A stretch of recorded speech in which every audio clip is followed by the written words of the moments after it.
everybody, and welcome back to the Geek Authority's Talk About section. This is the second show of its kind, and basically it's talking about favorite subjects, no matter what they be.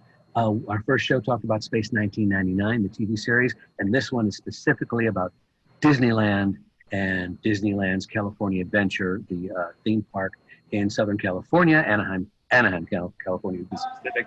And we got a bunch of fans and friends here that are going to discuss what we really came to realize in the past 5 or 6 months since the worldwide pandemic is that Disneyland has been closed, California Adventure has been closed, and my personal opinion is I've been missing it. We go an average once or twice a month or special events, and we haven't had it for almost 6 months now, and let me tell you, I miss it. So with that said, my name is Lorenzo Marchessi. I'm going to be your host for this particular show. I'm going to go around, we'll do a little round table, and let's start with Heather, and introduce yourself and a little bit about your first inclinations toward Disney. Hi, I'm Heather Lehigh. I'm an AP signature holder, and I'm born and raised in California, so I was always, once a summer was a big treat, where we take friends out of town, and that was it. And so growing up, it was a big treat to go once. And I grew up with the tickets and that e-ticket ride. I wanted to get tall and be able to get on that Matterhorn. That was a big whoop-de-doo for me. But this is me. I moved away for a while, came back, but I never understood all of a sudden people were getting annual passes. They would go there all the time. And I'm just like, I don't get it. You just go, it's just a special treat. And then I had nieces, and when they were little, when they could go free, my families were going there, and I'm like, okay, I'll check it out. I'll meet up with you. But by the time my second niece, she was almost turning 3, I'm like, you know what? They're going so often. I'm getting a pass. So I can go with them. And that's when they stopped going, when they had to pay for her to go in. And so I had a pass, and they didn't. And then I was busy with school. And it wasn't until like a year and a half later when I got my master's, I'm like, I've been paying for this pass, and I'm going to use it now. And I just discovered this underground, awesome community of Disney, and this love and this kindness and this, it was just such a great underground community. And I became this incredible expert all of a sudden of the hidden gems I didn't know about growing up. And I have updated my signature all the time. People just think I have to go there all the time. I don't go there as often. I think people think I do, but I'm posting all the time because it's such a happy place to go. I didn't realize the rainy days were the best days and how good the hot chocolate was.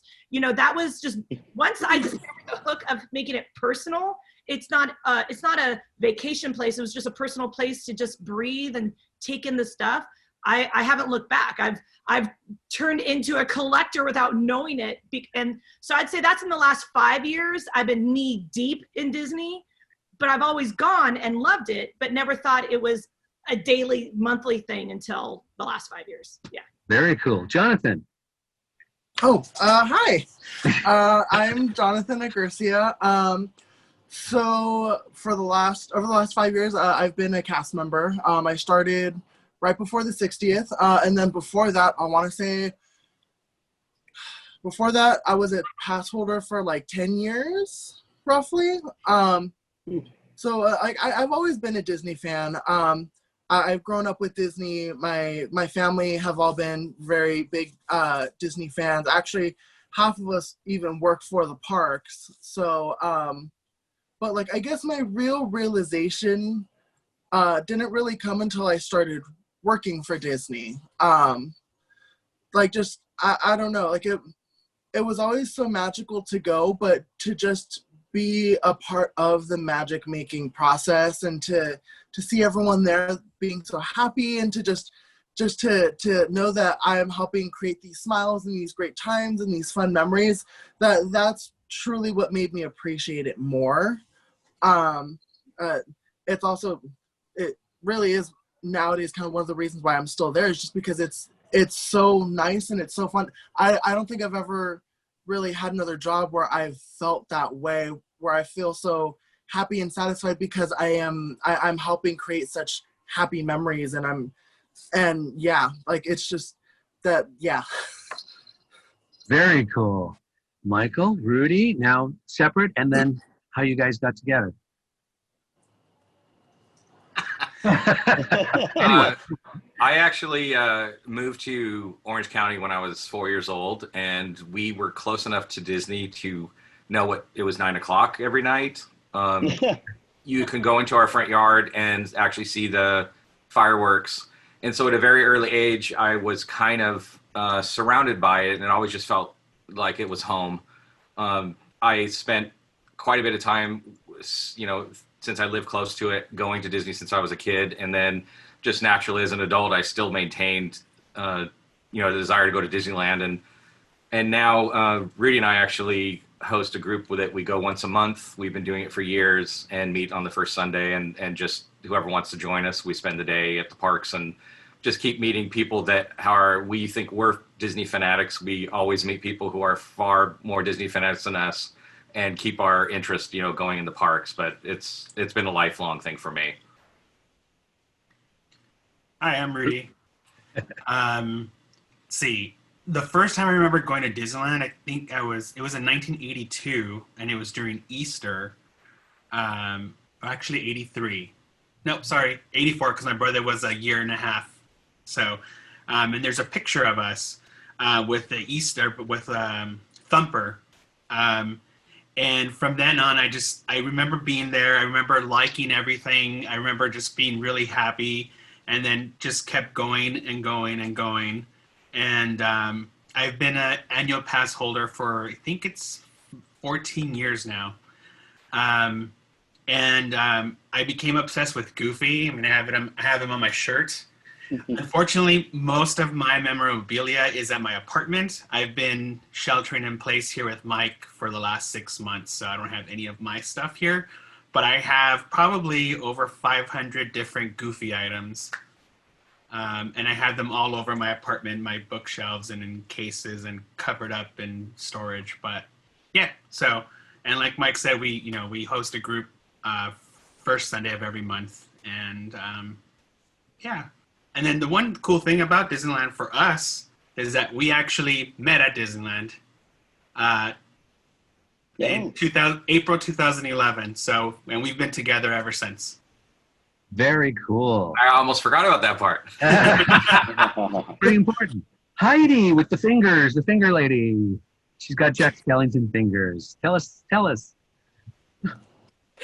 Yeah, so I do have memories of going as a child with my family, and I have really vivid memories of, say, my mom getting seasick on Big Thunder Mountain, that kind of thing, or the fireworks, and going in high school maybe once, but then nothing. So, and even when I moved to LA 13 years ago, it was on my radar more because there were a lot of people that went, and people had these annual passes, and I still couldn't quite grasp the concept of getting an annual pass. I just didn't get it. And then about 3 years ago, I started going, and that's all it took. The nostalgia factor was so high. They are so conscious to keep a lot of the sentimental elements the same, but they also evolve other elements. And I think they just do it so consciously and so beautifully that it was just a wash of nostalgia and memories. And then I think in 2018, I took, during a rough patch, I took my first solo trip. And I was questioning myself the whole time. What am I doing? Am I going to hate it? Am I going to feel like a weirdo? Am I going to be disconnected from everything around me? And it was the opposite. It was amazing. I was connected to everything around me. And I did specific things I'd wanted to do. I went and met Chewbacca. And when he hugged me, I just cried. And that was that moment when Disney just dropped into a much deeper place. And I started to experience it much more deeply and appreciate it much more deeply. My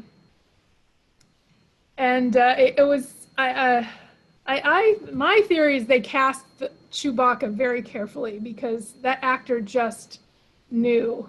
There was just sensitivity about them, and I've always appreciated that moment, and it was literally that moment, and everything just dropped in, and I have been just a rabid fan ever since that moment, and I go constantly. So this Wow. is, I'm a big collector, so everything behind me, this is my entire Disney explosion, I think, pretty much. But Very I do collect, cool. like they say, I collect what I love. Like they say, collect what you love. So I collect, I just collect like Haunted Mansion. I love. So I've got a few pieces. Nice. Michael. Hi, I'm Michael McGregg. I'm a computer programmer by trade. While I was in college, I was a cast member at Disneyland from '86 to '87. And after work, I would go into the park and just look around and see what the guests are doing and ride a couple of rides.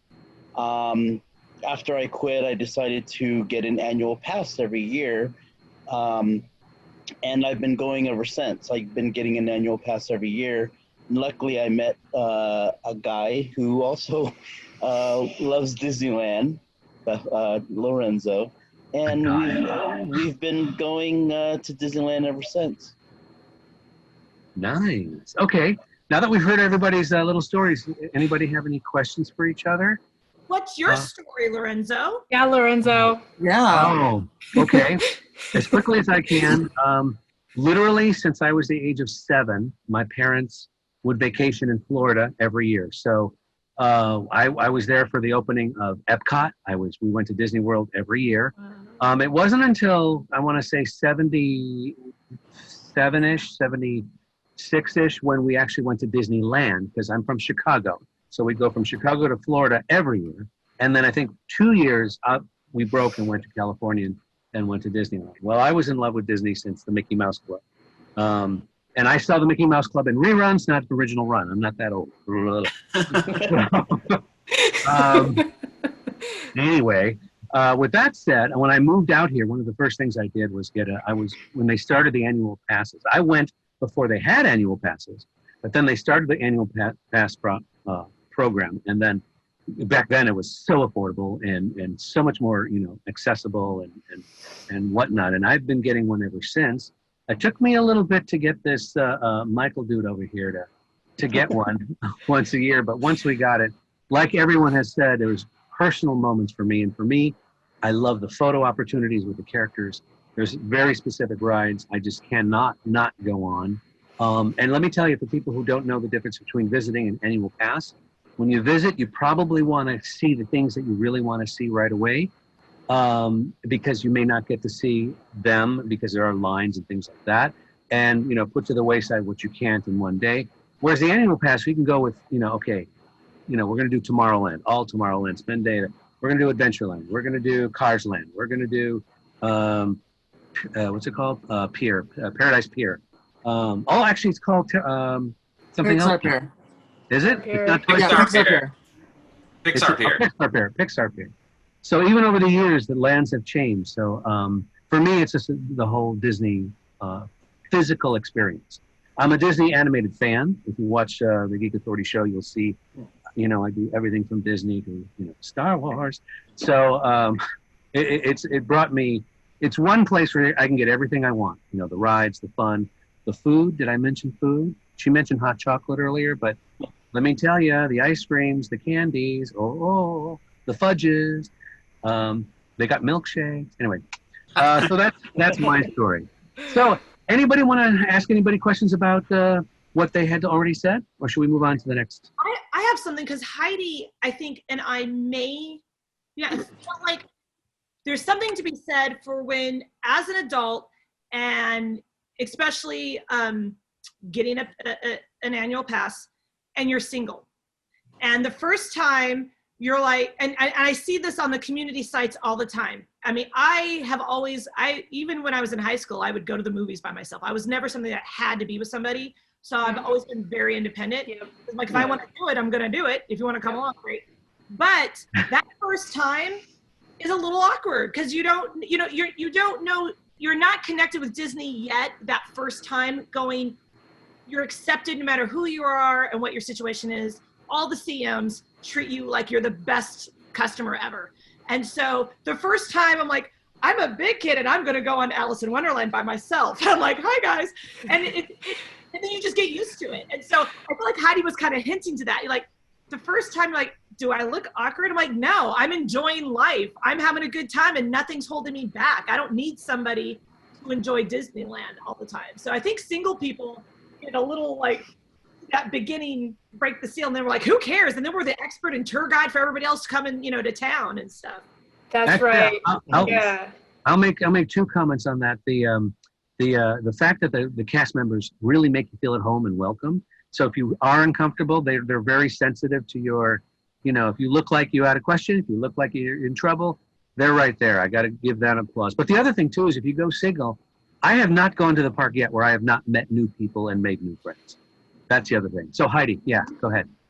Yeah, absolutely. And you kind of, there's a really cool relationship that happens between you and the park. And you find yourself kind of, wow, I can sit on this bench on Pirate's Lair for 3 hours and just commune. And nobody is keeping track. Exactly. Michael and I people watch all the time. It's yes, exactly. And there was a magic. I mean, you do kind of have that trepidation and then you realize there is a magic to it. And it's freeing to go by yourself because you're on your own time. And like Lorenzo was saying, for an AP for anybody, for AP, you're going and you're like, oh, Indiana, I'll go next time. Oh, it just makes you relax. And then all of a sudden you start noticing the details, even if you grew up with it. You go, oh my gosh, look at that trellis. Wow, I never noticed that lead. Like you start noticing the details because you can't. Hidden Mickeys. Yeah. The hidden Mickeys. They're everywhere. Boy, I didn't think I was going to get obsessed with hidden Mickeys, but all it took was learning where the tiniest one was in the park. And then I was like, well, now I can't unsee every hidden Mickey everywhere. Hey, Jonathan, being a former cast member like Michael, how do you react to the fact that, do they give you specific how to be fabulous people with guests? I mean, how do they do that? So when I first started at Disney, there is a certain, so I'm trying to think about what I can and can't talk about. I think you can talk about this. If not, well, I can ask you. They're tied to a table and. So when you first hire into Disney, you go through this thing called traditions, and pretty much what that is it's a class that you learn the history of the parks, the company, and then also they give you different scenarios and how you should approach them, and kind of give you like a little bit of like an experience with that. So that's definitely one thing that helps, but also it's definitely, they definitely look for people with that open personality, that open, loving, friendly, hi, is there anything I can help you with personality? Because that ultimately is what so many people love about the park, other than, going to the park. That's one of the things you often hear about is how helpful we cast members are, or the lengths that, we go to sometimes to make sure that experience is magical. Yeah, and I got to admit too, I don't know if you've ever done this, you guys, but please make an effort. We've had some fabulous experiences, and we go to Town Hall or wherever you go in California Adventure and give kudos to those cast members and give them their names and stuff. And it's, I know I had worked at Universal Studios here in Hollywood, and we did the same thing in terms of if you got great feedback, you got raises, you got, surprises, you got bonuses, whatever. But it's really true. I mean, if you have a really great experience and bad experiences, you should let the people know. We've had a few bad ones, right, Michael? You know, but it actually seems like we're all talking about the same thing, even though we first went with going alone and going into what's the experience of being a member or being a cast member. But it seems that we all have this feeling that when you're there, you have this, your guard goes down, you're around other people that you're easy to connect. You always make a friend there, whether it be a cast member or someone who you just meet. And it's kind of interesting that even I had no idea, and I've gone with Heidi alone with her, and we had a fantastic day together, and I had no idea honestly what it meant to her that I hear right now, which is kind of fantastic. And she probably really didn't know how much it meant to me as well, you know, just being there and sharing that time together was kind of great for us as you know, for our friendship as well. Yep. And it's so nice to be that we're all feeling this kind of same way. That's why we go back. You know, we're allowed to just like even these ears and things. I don't usually wear them, or even Disney shirts or things at home, but in the parks it just seems so acceptable. And so like I'll buy something to wear it there to get that camaraderie. And there's something special about that, which I'm sure we all have. I feel like it's like Walt's original intention of a safe place to be a kid still. Yeah. Yeah. Mm-hmm. Yeah. Wow. I'm getting a little emotional here. Very cool. With that said, let's switch the conversation to how has the pandemic kind of, you know, re-emphasized or made you rethink, or in my case, miss and appreciate what I don't have anymore? Let's go. Anybody? So much to be said, right? I'll go ahead and start off. So honestly, it's since the pandemic, since Disney shut down, I've missed my coworkers a lot. Like I still keep in touch with them. We still see each other on Facebook. My department does have like a little meme page where like we all keep in touch, but I miss seeing them. You know, I usually work the 5 a.m. shifts, the opening shift. So it's like, I miss my opening team. I miss all of us getting there, you know, half asleep, getting our job done, and then, you know, hanging out afterwards. For me, it's sad. But you know what? At the end of the day, we do know that, you know, we will get through this. Disney will reopen soon. Hopefully it'll reopen one day and we'll all get to see each other again. That's the one thing that I think we're all looking forward to, is that day when, you know, we can all finally go and start working again. Yeah, and I agree with you. The only caveat to that for me personally is I'm going to go when I feel a little more safe health-wise. I'm going to wait for a vaccine. People have been, California especially, has been rushing things too much, and I would rather know that, you know, I don't want to give, if I can have it, I don't want to give it to somebody else, and I certainly don't want to get it from anybody else who does. But yes, I'm missing Disneyland, but I can wait until I can go on the ride and not worry about being on a ventilator in 2 weeks.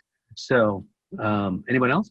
Yeah, Lorenzo, that's so nice to hear, because on my, like I said, I'm on the community pages a lot, and there's a lot, oh, I'm going to go right now, the minute it's open. And I'm like, I'm in no hurry. Like, I miss it, sure. But I'm very busy working remotely from home too, that I'm not in a normal routine to feel like I can play a lot, you know. But safety comes first. And I feel like, you know, even at a barbecue, it could be dangerous, and much less a park opening up. I'm in no hurry. I mean, I miss it. I can't wait to enjoy it. I will continue my AP. I will not stop it, whatever I do. I don't care if it takes a while to open. I'll pay for the privilege of that AP. But yes, safe. I'd rather be safe, have a vaccine, make sure things are really under control, so I can enjoy it and not regret if I make a choice. You know, it's kind of, I got to be responsible before I play, I guess, in a way. But we got online shopping in the meantime. It seems like you were saying like how it affects you though is, you know, we were mentioning that we've been running a group once a month, and even when we're not doing the hosting, we still go a lot by ourselves. I used to work in Anaheim, so I would just go after work. I would meet different friends there, and there is a certain thing I miss about what even Heidi was bringing up, where you can just go there and just sit and be in the area and be in the ambiance and surround yourself in that kind of acceptable comfort that you can only find there. And even I'm also going to jump on the bandwagon. I'm in no rush to go back, even though I did call Disney. My pass expired during the quarantine, but I called in and made sure that I'm allowed to keep my pass and extend it. So whenever it opens, I will have the certain months after it, which I'm probably not. I'll just be spending my money without going. But you know, it's something that I value enough to do that. Wow. Heidi, anything? Yeah, I just quickly, it actually sort of evolved into my how do I explain this? My missing of Disney sort of evolved or manifested itself in my writing and in my I don't want to say filmmaking because that's a very big word for what I do. It's about this big. But I've been pulling all of my old photo and videos and making montages. And it's one thing that I'm very poor at. I will take amazing video and then I'll just leave it on my phone, never to be posted anywhere. And so this has given me that I don't know what that word is, the encouragement, or that I have found that aspect of my appreciation for Disney is putting these together and getting them posted and sharing. Yeah, it keeps me connected. I'm watching, I'm looking at all the details on the video, because with video that you can really go back and watch it and study it and see more than when you were just there. So it's for everybody kind of a cool watching, record. And for everybody watching, I created something that it's all Heidi stuff. And we'll be showing it later, but that's later in the video. So stay tuned. Yeah, Michael. and I have a YouTube that's my name. That's just got a couple things, but you know, if you have an interest, I'm over there. Okay. Michael, anything you want to throw in? Basically everybody said everything. I just miss Disney. I miss going on the rides, the food, the shopping. It's a unique experience that we're going to really have to wait for until we get a vaccine. That's the key, the vaccine. Okay, quick roundtable. Anyone can start. Do you remember the first time you walked through the Disneyland gates? Real short. No? Well, I was so little. Me too. I mean, I have a picture of me and Pluto, just like in a little dress, looking up at him. Yeah. I remember 7 years old walking into the gates of Disneyland in California, and who was at the front gate but Mickey Mouse? Yeah. Now, 7 and 8, I could remember, but I went when I was a little kid. So the first time, no, but I do have great memories. And I think that's when I realized that Mickey Mouse wasn't just a cartoon that I'd seen on TV. It's like he could hug me. He could take a picture with me. He could, you know, of course my parents are eating it up because I'm like, you know, other kids were like screaming, running away from him. But I was like, oh my God, you know, you got to let go of him now, Lorenzo. We have to go now. Mickey has to meet other people. Was he a frightening version of Mickey, or which version? Okay, because I remember there's some pictures from way back that were a little frightening. But that's No, I'm not that old. That was like a prototype, yeah. No, and I'm not trying to say like it was way back, but I do know if there was a reason that kids were afraid of him. Now the same goes for the villains. I never was scared of the villains. I'd be like hugging the villains, and you know they have the attitude where you're like, yeah, I can't. But I was like, none of that scared me. So, and then I realized, wow, this is real.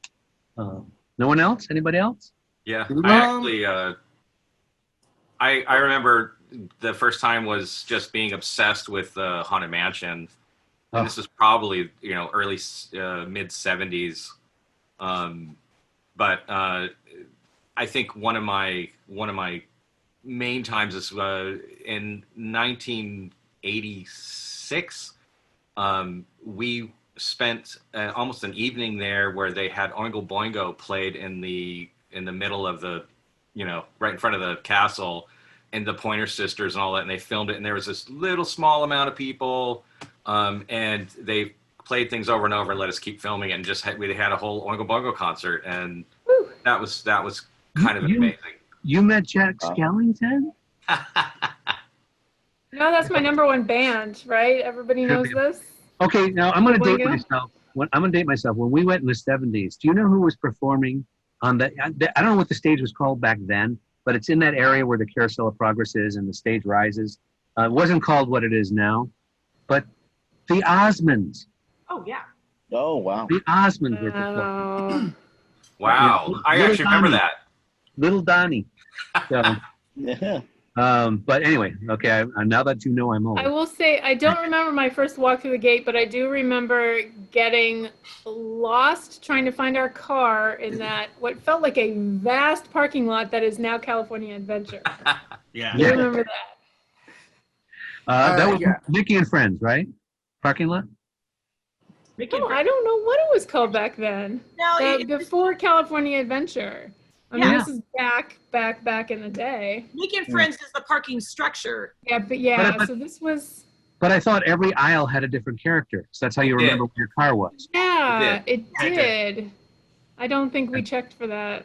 I used to Honestly. know what area it was because that's like Indiana Jones. That was the old That Eeyore. was Eeyore. So Or area had a character, and I can't remember which one that was, but I always parked in California Adventure. Like I go every time I see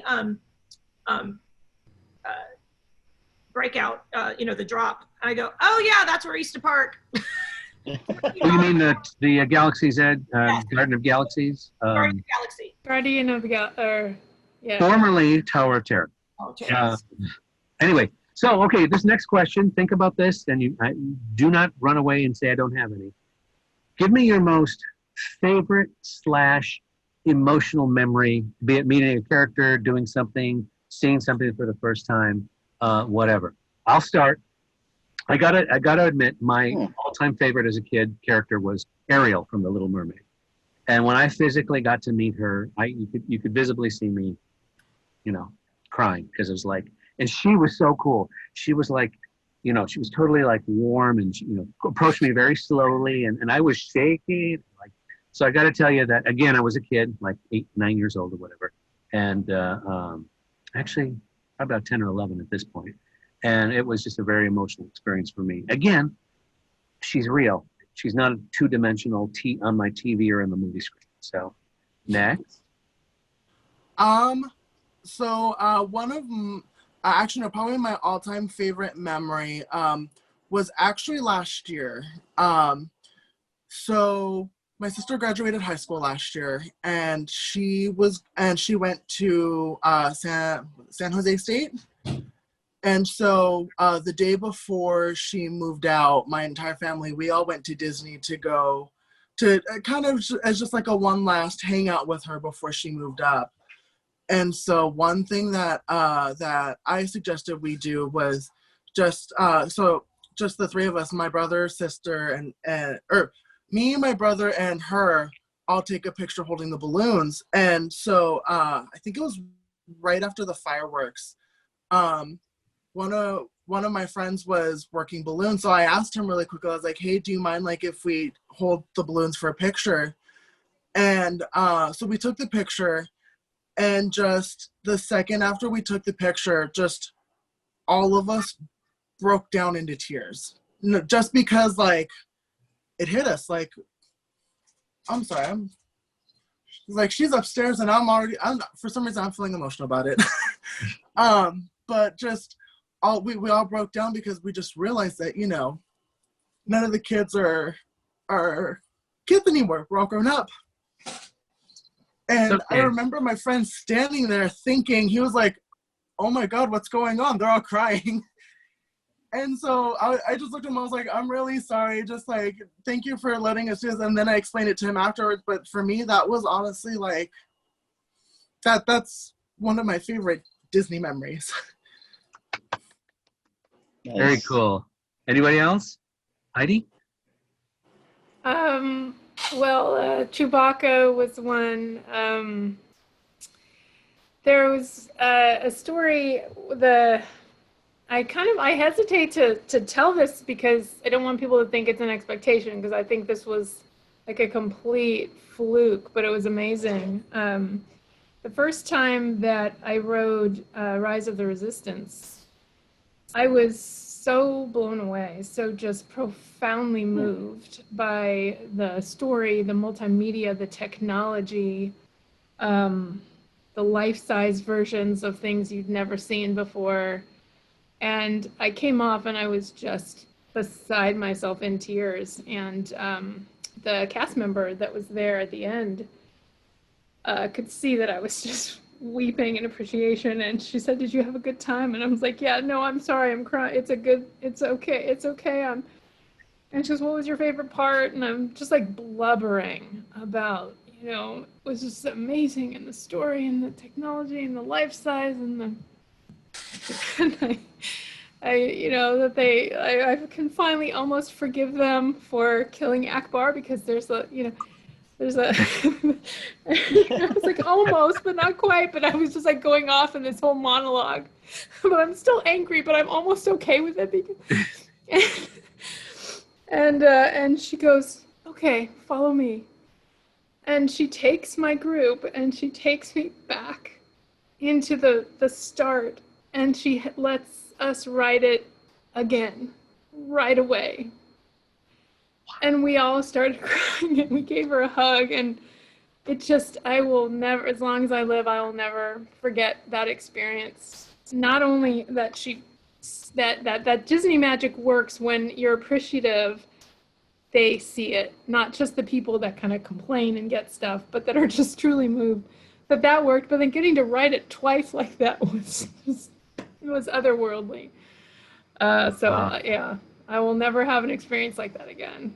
Yeah, Okay. it's funny. I have when you said emotional, like I'm sure I've had some personal, just gratitude and feelings, but the one that was the most emotional, this is a tribute to Jonathan's mom and CM's. But a couple of years ago, I was the one who took, so when my nieces stopped going with their parents when it was free, I would take them every year. I'd take them to all the different amusement parks. That's the auntie I am. And I got them a Bibbidi Bobbidi Boo, makeover. They got to be the princess. I made an appointment. Again, AP pass discount, bless you. They got the full package, pick out your princess dress. They were getting ready with their hairs in the bun and the nail polish and the glitter, and their fairy godmother in training was just making them beautiful. They had a photography session in the back corner that nobody knows with the carriage and animals, and it was just a great photo session. But when I'm watching at the time, I'm kind of guessing out here, maybe my 7, 8-year-old and 5-year-old niece, they were, I'm looking at these little girls and I'm just so emotional because I see their prom picture.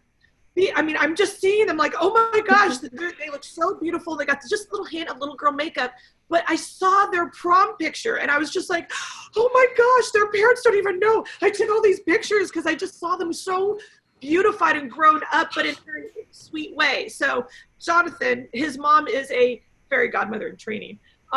Thank your mom and all her CMs out there, because it was just this overwhelming emotion, that probably the strongest emotion I've had, but it was looking at my nieces being fairy godmothered up. Wow. Michael? That's you, Michael.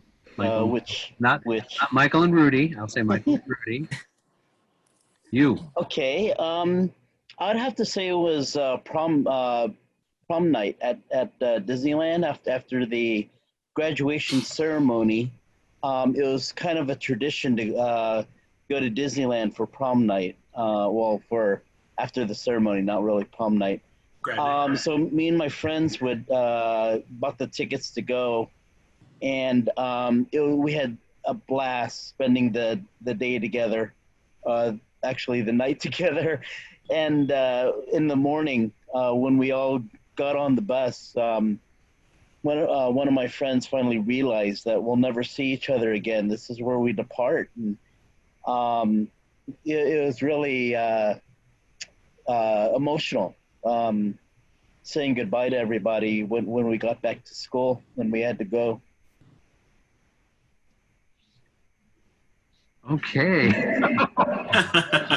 Michael and Rudy. Um, Rip our hearts out. I have, well, two quick ones because it's the most recent. But one was my youngest niece. We all went to Disneyland with my sister and my nephew Mike and myself, and I didn't know what was going to happen, that this was going to happen. But when we got to the castle and about to take a picture, my sister revealed a T-shirt on my little niece where she was asking me to be her godfather. No way. Yeah, Wow. so that was like so emotional. Like, I was really happy. It got me by surprise. I wasn't expecting that.